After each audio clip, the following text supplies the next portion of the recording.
Hello. Excellent. So first of all, thank you everybody for joining us today and welcome to our Women for Solutions webinar. We are proud to share our 127th webinar where we create awareness, connect, learn, inspire to action, to reimagine and to regenerate our world. Isn't that what we want? So I'm Laura Jadaru Koch, founder of Women for Solutions. We are a global network of more than 1,000 women intrapreneur in over 40 countries that seek to bring simple and effective solutions. You heard me right, simple and effective solutions that are tools. Because as you know, today's topic is about data-driven solutions to gender parity in the workplace through gender ideal. And that's the title of our talk, and you will be totally inspired by Flory Wilson. She's a speaker and incredible passionate about this topic. Flory has already more than 20 years of experience in creating more equitable and sustainable organizations around the globe. Flory's passion is using data to real-world examples to inspire and create change in businesses, norms that provide tangible benefit to key stakeholders, from employees to environment to consumers. Flory has founded Gender Ideal, a non-for-profit focused on creating this specific data-driven solution in the workplace, and it's publicly available, is free assessment and supported as resources. Flory has an incredible background to do this. She has been more than 10 years working for B-Lab as a director of a B-Lab impact management initiatives and launched many programs through B-Lab like GEARS and others, the B-Impact Assessment.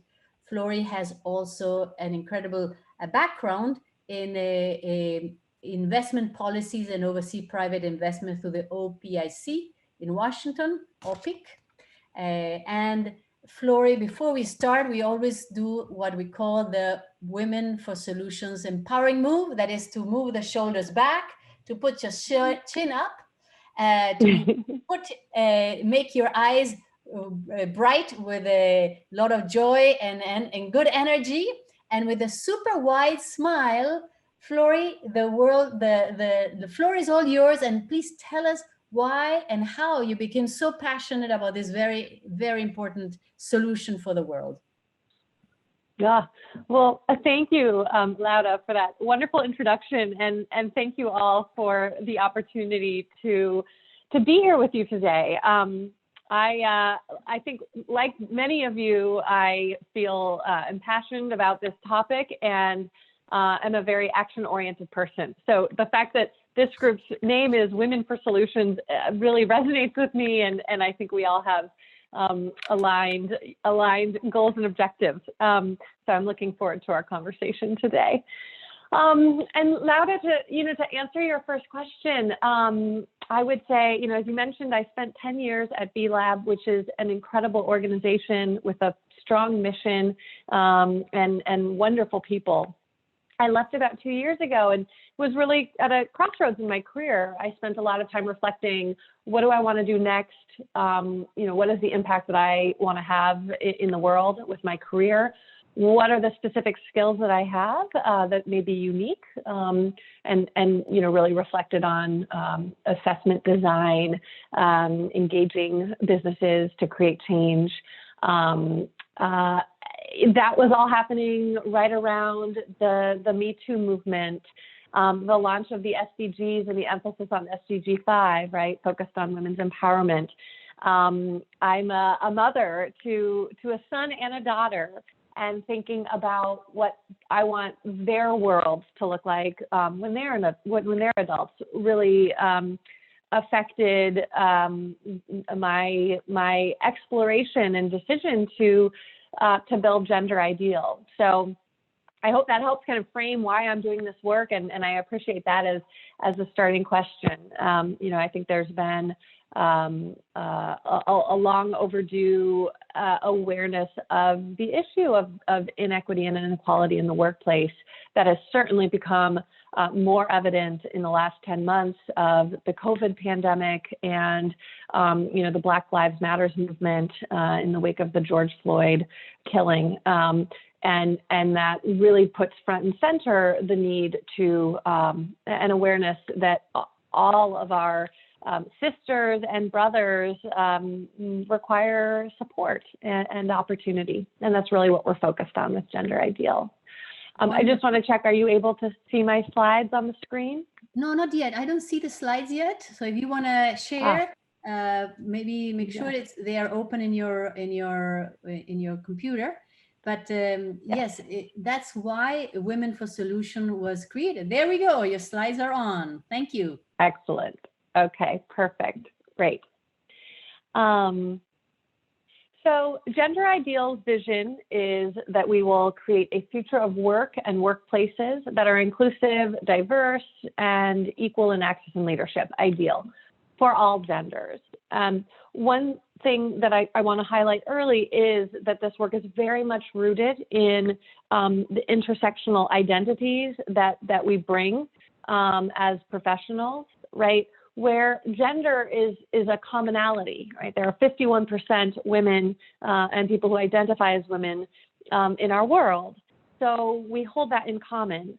But also, as we think and talk about equity and equality in the workplace, we have to recognize that there are also individual needs around other facets of our identity, whether that be our race and ethnicity, our sexual orientation, our religion, our economic and educational background, and that list goes on and on. And so we've really tried to be intentional in this work to say we are powerful in numbers, and we are also all unique. And how can we ensure that we are creating workplaces that take all of those considerations into account in building effective and supportive workplaces?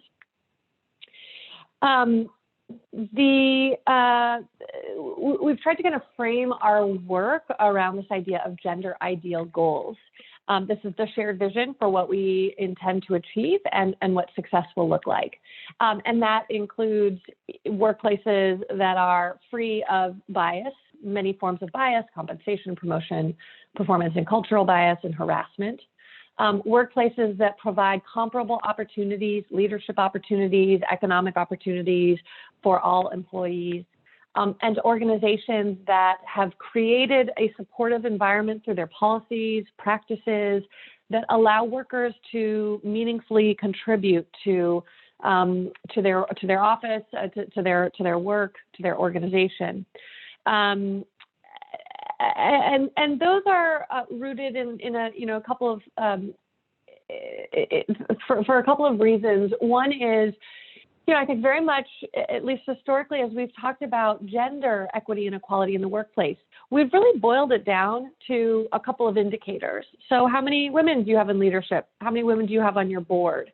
And while those numbers are certainly very important, they are lagging indicators, right? So they tell you, well, what was happening 10, 15, 20 years ago within your organization. And they also don't take into consideration the fact that not all people strive to be in senior leadership. Not all people strive to be on boards, but they do strive to have respectful, decent, equitable opportunities at work. And so that's what we're really trying to root success in through this work. Increasingly, there is a compelling business case for why creating organizations that are diverse and inclusive have an impact, right? They have a positive financial impact on the performance of those businesses, and that kind of then boiled down to two main factors. One is, there's an increasing body of evidence that says organizations that are achieving more diverse teams have done so because they've been intentional in achieving that. And that same level of intentionality is an indicator of organizations that are just well organized, well led. And so that's kind of one attribute for this above market financial return, if you will.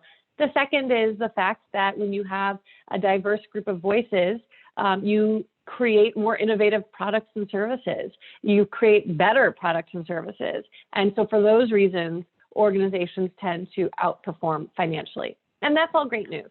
But I also think it's important to highlight two other reasons why this work matters. One is there's a clear moral imperative, right? Everyone, if you believe in human rights, basic human rights, then I think you believe in the idea that everyone deserves equal opportunity and an equitable workplace. There's also a social imperative, and I don't feel that this is discussed as much, but there's a clear correlation between gender bias in the workplace and poverty, right? And so let's unpack that a little bit. The majority of children, and these are statistics primarily looking at the United States, but the majority of children who are growing up in poverty are also growing up in single-parent households. And those single parents are women. Those are moms. The majority of those households are led by women of color. And not surprising, and I'm going to flip to the next stat, when you look at the pay equity disadvantage for women of color, they are on average making just above 50 cents. For Latino women, it's 52 cents. For Black women, it is, I think, 60 or 62 cents on the dollar for every dollar earned by a man.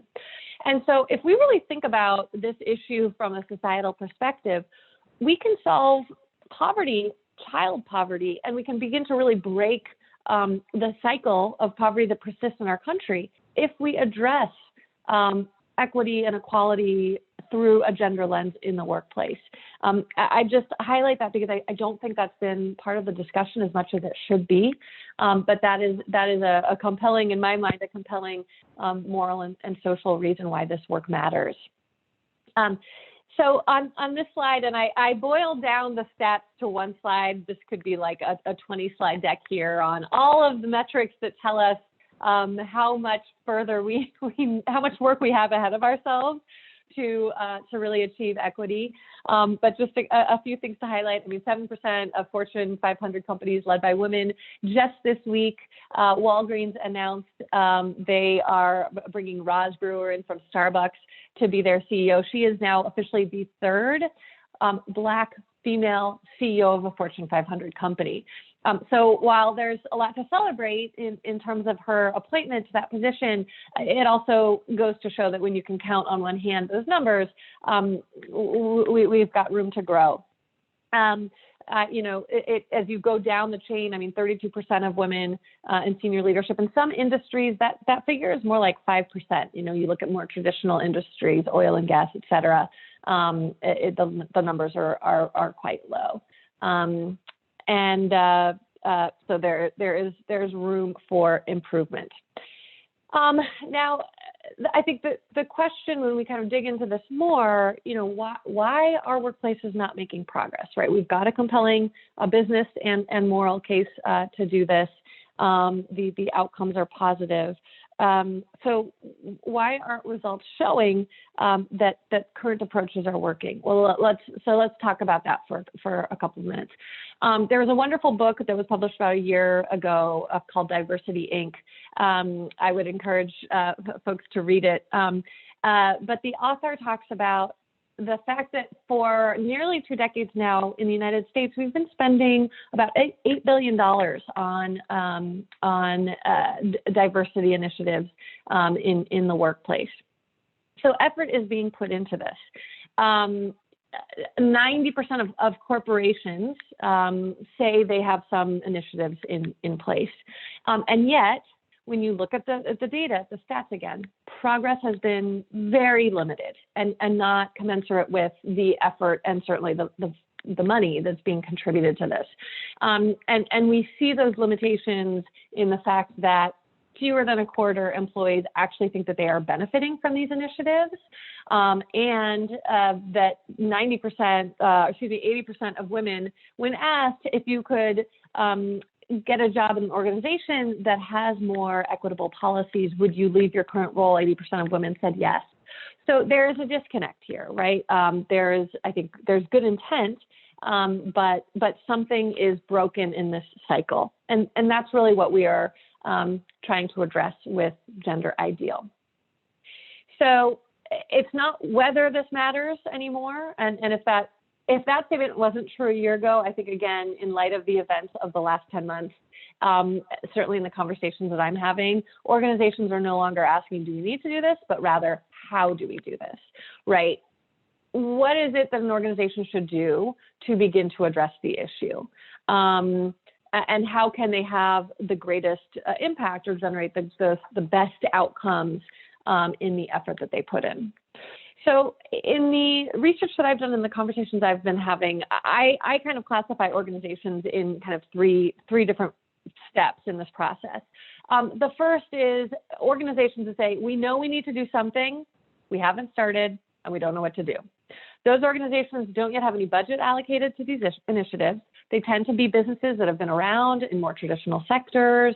They don't have an internal expertise, right? Their HR teams are not necessarily well-versed or trained on what they need to do as a first step.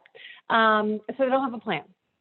And they're suffering from inertia, right? Okay, so that's the first group. I think, thankfully, the good news is that group that's not taking any action yet, that group is shrinking. And most organizations that I've spoken to, at least, are in these next two categories of taking some action, right? So they've begun to allocate budget and staff to addressing these issues. They have internal champions on the leadership team that recognize this is important. It's a business imperative, and who want to help champion the work internally. And they've begun to do the work. Typically, that looks like doing some internal team trainings, very often on bias training, bringing outside experts in to help consult. The response is, well, it could be anything from, we're glad we did that, we think it began an important conversation, to, oh, actually, that training didn't really do anything and felt a bit perfunctory, right? I still hear that fairly often. To organizations that are further along in this journey, they have a plan. They've been executing on it for a number of years. They've got the budget. They've got the team. They have good buy-in and consensus.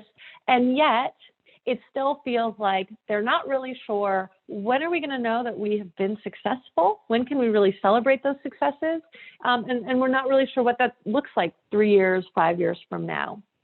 So they're not totally pleased yet with the outcomes they've created. And I kind of attribute that to these three different problems. So, the first is, if you don't fully understand what the problem is within your organization, you're likely to either misallocate the funds, right? Putting your dollars to maybe not the most impactful or not the right initiatives for your organization at this moment, or you're just underfunding the work. And that's because you may not actually yet have the insights you need to make a compelling case for why this needs to be better funded or prioritized internally. The second is, to really make that progress, you have to be rigorous, you have to be committed, and you have to understand that this is not, we're going to do these three things and problem is solved, but really that this is a commitment the organization needs to make over time. And that there is a medium and long-term plan associated with this. And the third is contextualized data. So understanding within an organization, like no one wants this to all be bad news, right? So people would love to know, well, what are we doing well as it relates to this issue? How am I doing compared to my peers, compared to other organizations that may be trying to hire from the same talent pools? Is there anything that we can say that differentiates us through a positive lens? And then also, based on our current performance, what is the sequencing, the order of operations, if you will, in addressing these issues? What are the interventions that we should be prioritizing now? And what are the interventions that we should say in 2 years, in 5 years, that's what we'll be tackling. And that type of context is still, you know, pretty limited. Can I ask a question that is a little bit burning here? They ask you if in the assessment is more geared toward gender, or is it really generic into D&I, diversity and inclusion? If just maybe you'll mention this later, but just to clarify. Thank you. Yeah, I'll talk a little bit more in a couple of minutes about the assessment, and I'm happy to dig into that. But to answer your question, Laura, it is gender plus. So the assessment can be used as an EDI tool, but I don't want to mislead and say this solves all EDI issues. It has an emphasis on gender, but also looked at issues such as race, orientation, you know, economic background, et cetera. And so to some degree, and certainly as I've been talking to organizations, I mean, the feedback I've been getting is, oh, this does address not just our goals as it relates to women in the workplace, but actually does address our kind of broader EDI vision. I don't want to solely position it as an EDI tool, because I think there is, again, power in the framing of this around gender, given that we are more than 50% of the population. Does that help? Does that help clarify? So for organizations to begin to push forward on this, you know, the path is that you need to understand what your current performance is. Then you need to develop that roadmap, both, you know, what am I doing in the next 12 months? What's my medium term and what's my long-term goal? And then you have to commit to executing on that vision, right? We've seen how this works in other aspects of running organizations.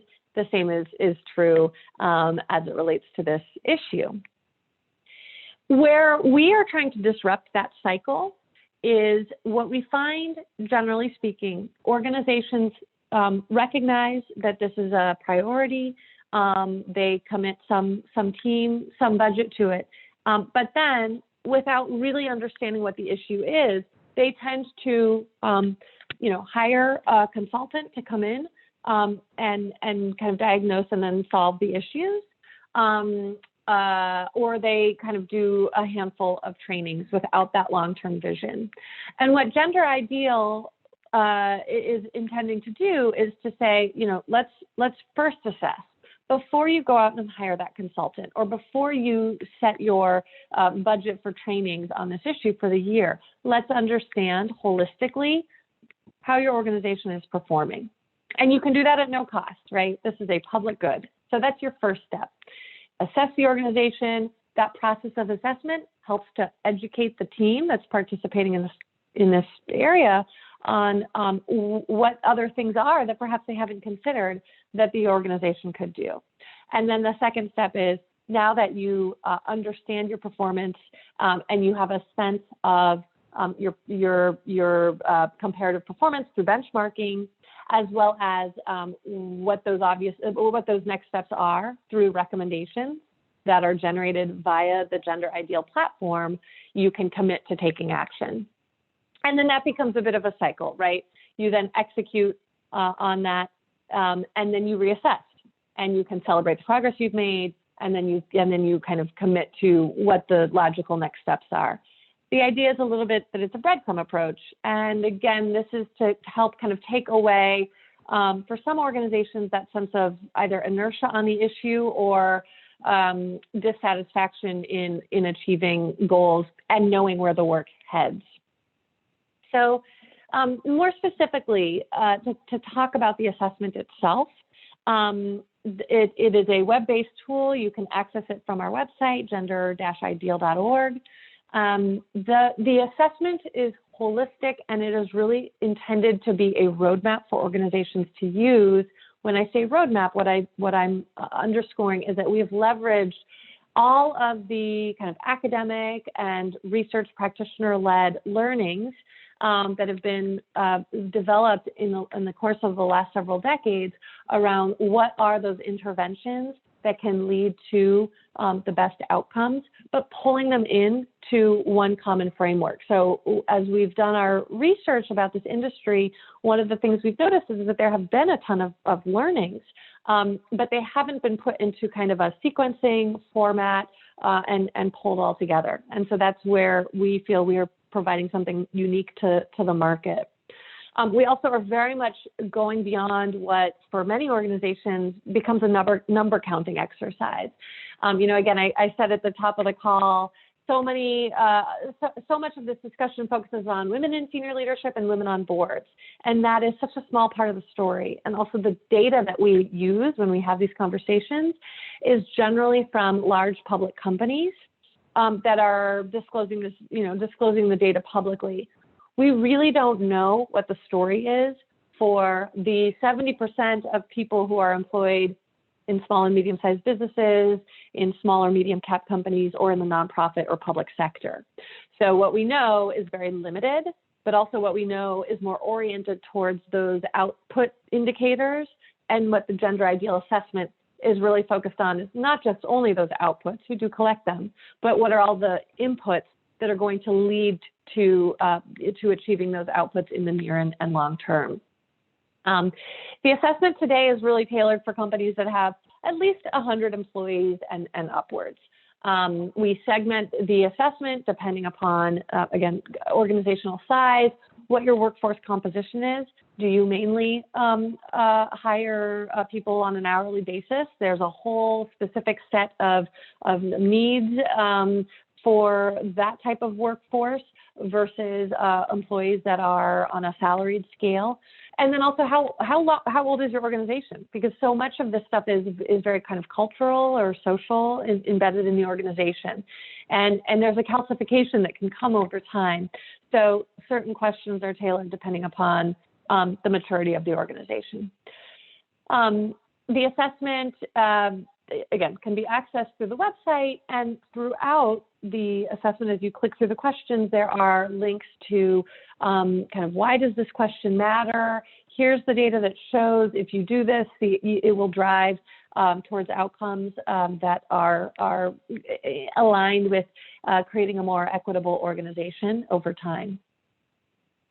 And then beyond kind of plugging the data in and that process, you then you have these outcomes, the results that come over time.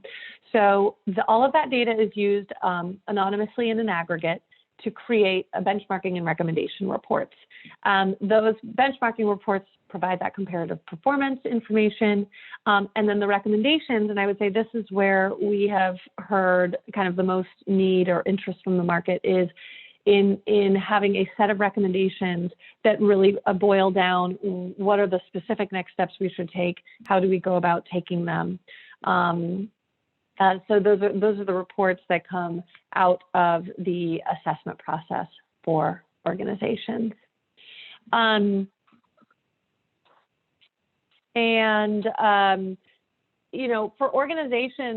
the organizations that go through this process, that assessment and then the data that they are equipped with on the back end can help achieve a couple of things. First off, being armed with the data and being armed with specific recommendations allows that team that is leading this work, most often it's your HR or people team or an EDI team, but it helps them then very specifically build the internal business case, right? You can then go to your budget meetings and say, based on our performance, relative to our peer groups, here are the specific actions we need to take.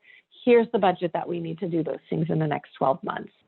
And so you can both build that business case and then you can deploy the resources in a more tactical and efficient way.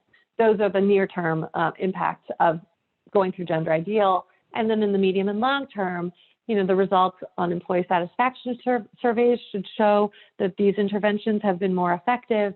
And then you also, it can improve your financial performance.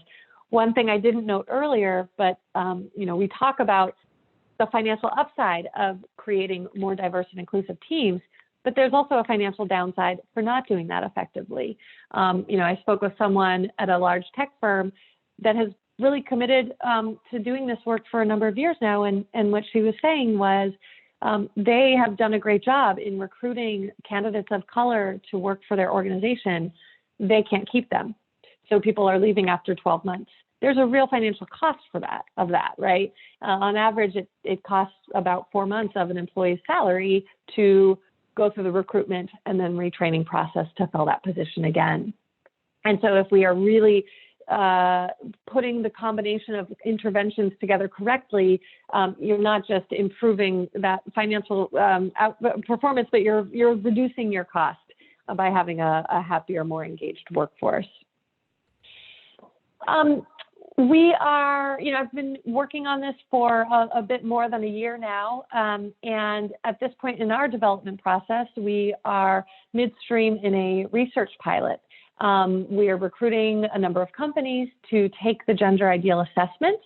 In exchange for taking the assessment, each of those organizations will receive a customized benchmark and reporting report that will help them, prove out this thesis of having those targeted recommendations to enact in the coming months. We are about 2/3 full in our pilot, but would gladly, if anyone on this call, if your organization might be interested in participating, or others that may be, we are looking out to round out that group in the next few weeks here, as we'll have those pilot results by the end of this quarter. So that's one way to get involved and support the work. And just the last thing, I wanted to highlight, something that's been interesting is, as I've had these conversations and been developing the product over the past couple of months, is the genesis of Gender Ideal is very much focused on creating systemic change, long-term equity and equality in workplaces at scale. And so we are a 501c3, we are a nonprofit organization. We see this very much as a public good. And we are excited over time as we develop a larger repository of data to think about research partnerships where that data can be used anonymously for publishing white papers, for informing policy decisions, et cetera. But we also recognize that for this to be a useful tool for organizations, there needs to be a clear, compelling business case there. But we are a nonprofit, and that's why the tool is a public good and available on the website. And just the last slide I wanted to put up is the team. We've got a team of women who are really focused on prioritizing work as it relates to gender, with some incredible experience in marketing, communications, and standards development. And we're delighted to be collaborating.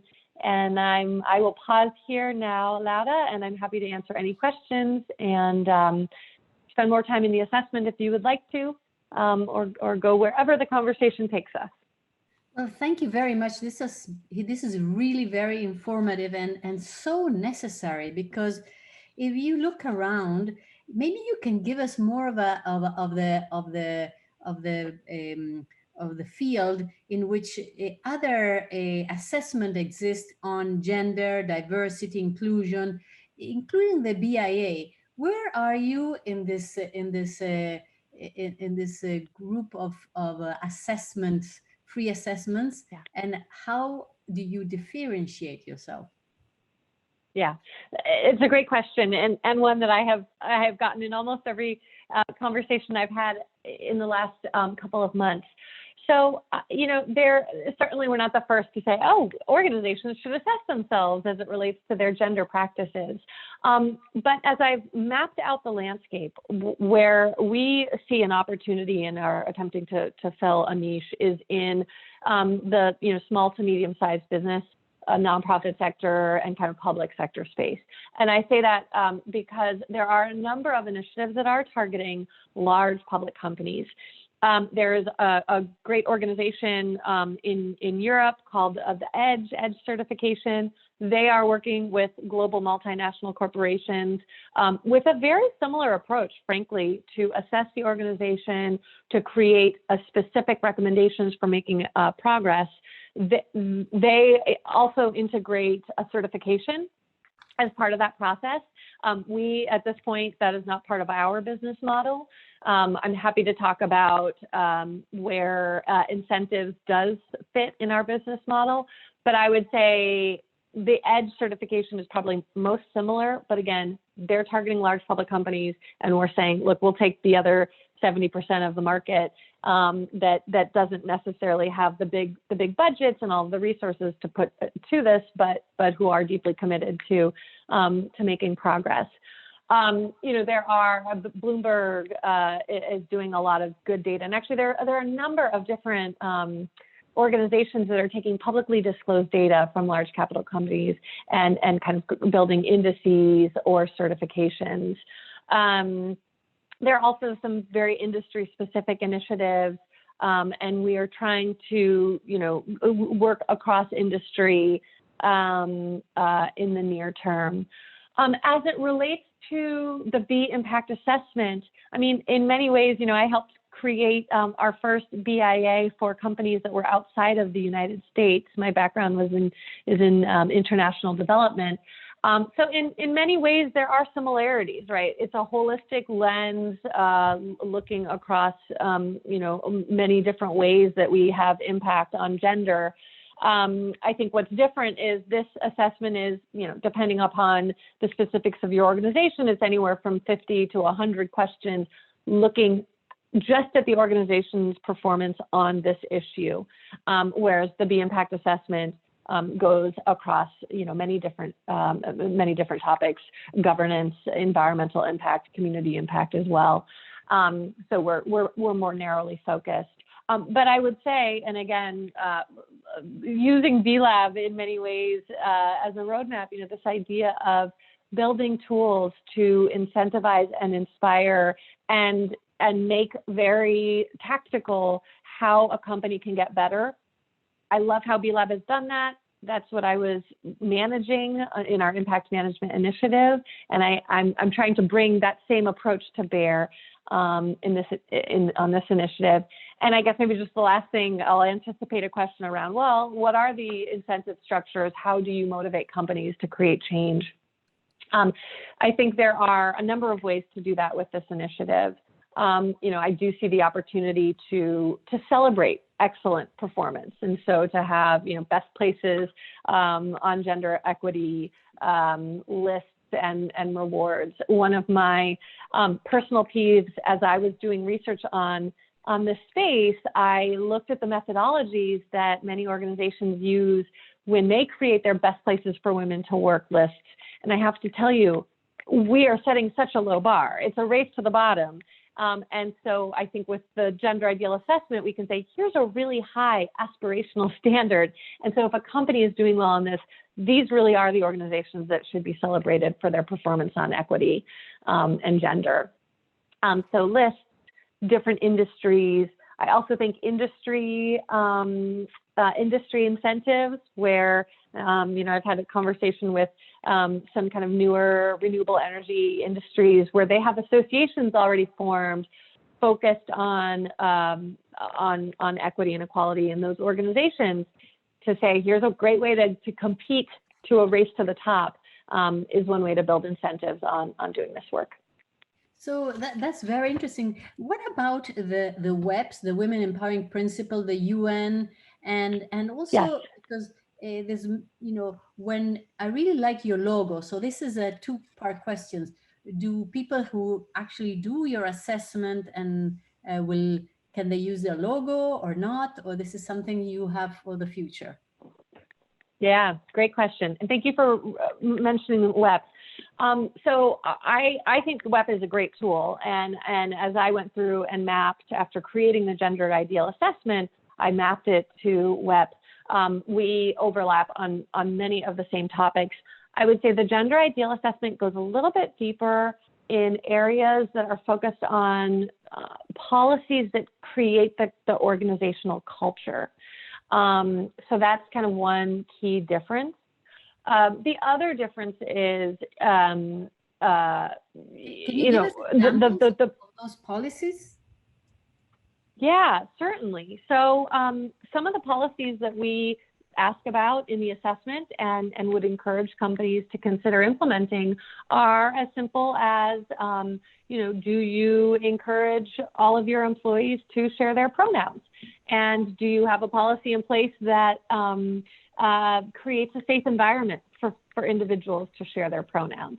Now, that may be something that is more of a U.S. Kind of culturally relevant topic at this moment in time, or U.S. Western Europe, but that would be one example. Another would be, do you have a policy in place that encourages employees while complying with safe work environments, but to come in their culturally appropriate clothing and physical appearances, right? I mean, that's something that the data has shown in the last few years. Women coming to work with their hair in braids, which is how they would want to show up and maybe haven't felt comfortable doing that, are examples of those kind of cultural policies that aren't showing up in some of the other assessments. So just to give some examples. You want to share? Yeah. You know what? I want to share with you actually where the idea or the inspiration from that logo came was actually 2 years ago during Pride Month in New York City. I was out with my kids and we were, attending some of the Pride events, and I saw that logo or a similar logo, right? The interlocking male, female, but with a focus on equality. I saw it on a sticker on like a street pole, and I took a photograph of it. And then I used that to build out the logo for Gender Ideal. It's a great question, Laura, and would welcome feedback from this group. While certification isn't the goal today, where I do think there's an opportunity to build community and have this as a part of the larger gender equality movement would be around endorsement of the Gender Ideal goals. And so certainly organizations that endorse those goals would be able to use that logo. I think as we get to launching indices or lists, those organizations could also build the logo, use the logo. And I guess the one thing I am cognizant of, which I think is very different from the work that B-Lab does, is I see Gender Ideal as part of a larger existing movement. I don't see this as us launching a new movement, right? I mean, there are so many wonderful organizations focused on tackling this topic through a number of different lenses, as there should be. So I see us as a component of movement, not as of a movement on its own. That's fantastic. And are you planning to translate it into Spanish, Italian, French? And is there a timeline for that? Yeah, so, I don't have a timeline for that at this point. It is available in English on the website. You don't have to be a US-based company to use the tool, though I want to be transparent that there are, I think some of the examples I just gave around cultural, impacts probably do feel more relevant to US, North American and perhaps Western Europe-based companies. Same thing as it relates to many of kind of the policy-oriented questions. I think it would be a fascinating exercise if someone wanted to partner with me on going through the assessment and thinking about, well, how would we translate this for use in other regions and other countries? So there's nothing that kind of is barring us from going down that road. It's really just a matter of capacity at this point. Fantastic. Well, now the most important question is, that most companies are afraid when there's a free online assessment is confidentiality. Confidentiality is the key. So how does a gender equality ensure that the organization doesn't data doesn't get shared or misused or get into, because they're sharing some of the most sensitive information? Absolutely. And that is a commonly asked question as well. So today, the assessment is built on our website. We use we use Typeform as our assessment platform provider. So Typeform complies with all data security principles, and they have a very safe platform for data storage. However, when we generate the benchmark reports, we are downloading that data off of the Typeform platform and then using it for our own internal purposes. So data security is incredibly important. We do not share the data. We do not sell the data. If we have, even amongst the team that is assessing the data, you know, we have agreements in place that ensure that no one that has access to the data is sharing it beyond. And then we, you know, we are storing all the data in a safe place, and we ensure that the data gets deleted off of our hard drive as soon as we're done using it. So that's kind of, those are the simple steps that we have in place as it relates to data security. As we look to the future and our, you know, our growth platform, we would, you know, the version of the gender ideal assessment that's live today is very much a beta form.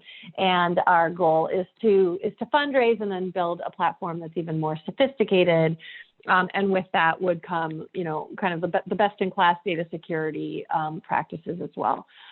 I should say, and I'm not sure if your question was getting to this, but, you know, there also are questions from companies around, can we disclose this data to, you know, to a third-party organization?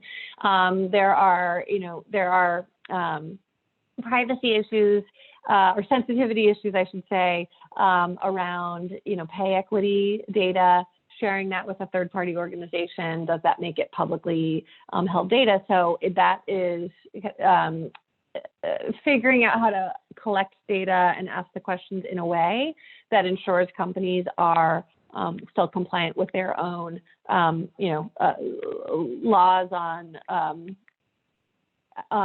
how data gets used internally is also another important consideration in this work. Well, you know, when I completed the assessment a few months ago, I was really very impressed with all the questions. And then we reconsidered. Our company is small in Argentina, so some questions were not relevant. But I think it's a great path for or journey for every company to go through. So how do you think organizations that will hear this call can support you in really moving forward? Because what you're doing, you're like a social enterprise, because you really have a social purpose for this. It's not a money driven. It's really purpose, because that's how you created that, with your heart in mind. No? Yeah, that is very true, and I appreciate the question of, you know, how can folks be supportive? And I would say, you know, at this point, proving the theory by collecting that first round of data in the research pilot is our kind of #1 priority and most critical need. So again, if anyone on the call's organization might be interested in participating in the pilot, please reach out. And, or if you know anyone, you know, at another organization that's not on this call, but that cares about these issues and wants to make progress within their own organizations, you know, again, please make those connections. That's the most immediate way you can support the work, you know, and then over time, we'll be going out and fundraising to build out the platform in a more robust vision. But that's, you know, a couple of months off in the distance. So certainly, if you know funders who you think would be interested in supporting this work, any introductions on that end as well are always appreciated. And that's fantastic what you're saying to us. And also, have you partnered with other organizations? And what type of partnership you're holding, and how does those partners work? Maybe we have people who listen to the recording can become partners, or maybe not funders but partners in this journey, like Women for Solutions. Yeah, absolutely. So I think there are a variety of ways to partner with other people in this ecosystem. One way of partnering is through networks, business networks, women's leadership networks, where again, they may have an interest in engaging using the tools within their own organizations. So I've had a number of conversations with different networks in that regard. The second is research partnerships.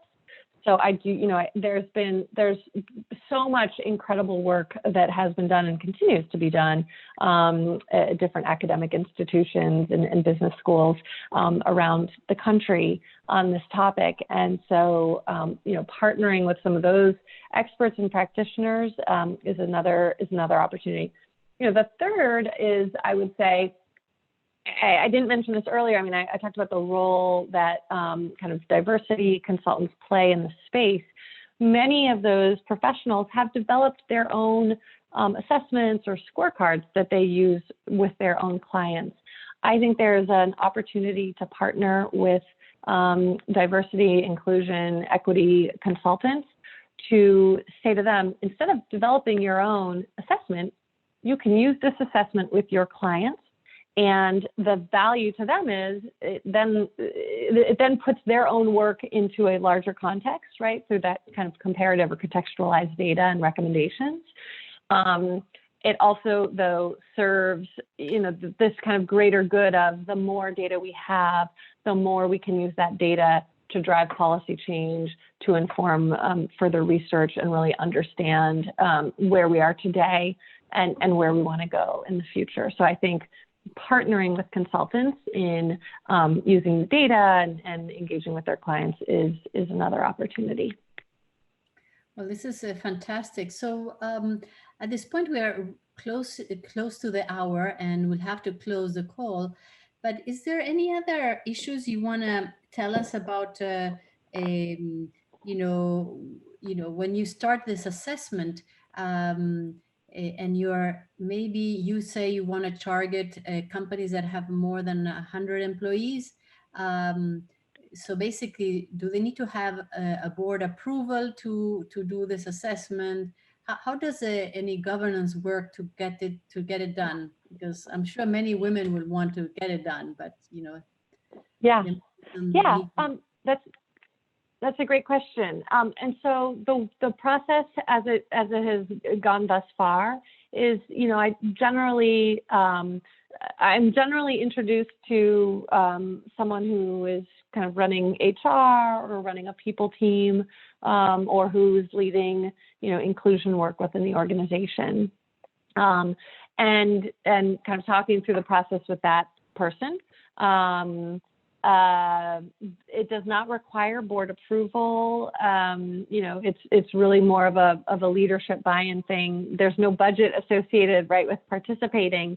And I think, the fact that the outcome of the assessment, the benchmarking and recommendations reports, is really a tool that should help the people in those roles within the organization. That's kind of what is compelling to them to participate and plug their data in. Generally, one person who, again, sits in a people function in an organization can complete the assessment. It's the assessment is a combination of questions around policies, practices, results from employee satisfaction surveys if they exist, results from pay equity analyses if they exist, and then other kind of stats and data related to current workforce composition. So someone who has access to all of that data, it can complete the assessment on their own.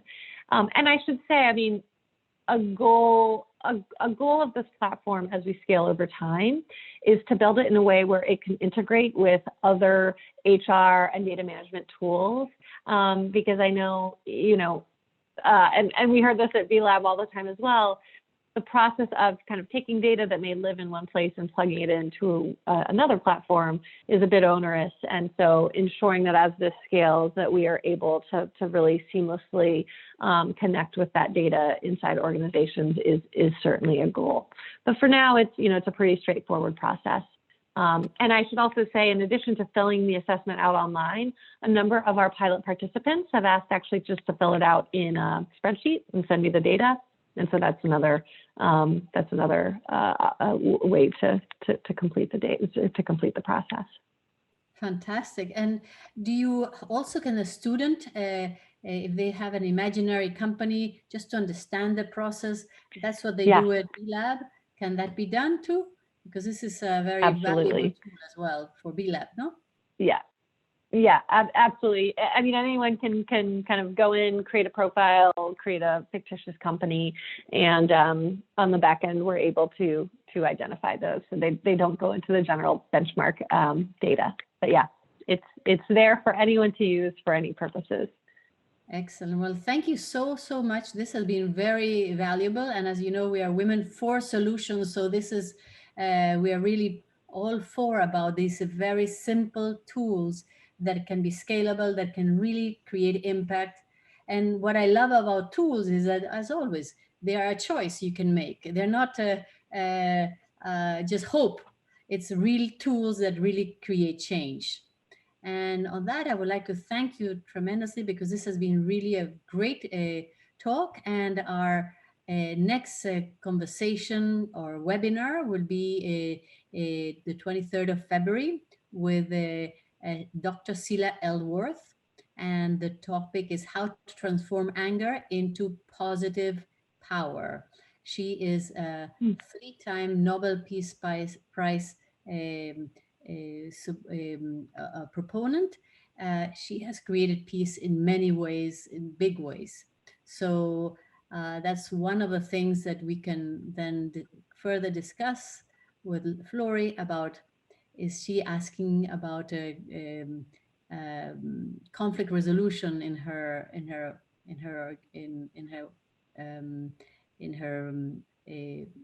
assessment? So on that, thank you very much, and we'll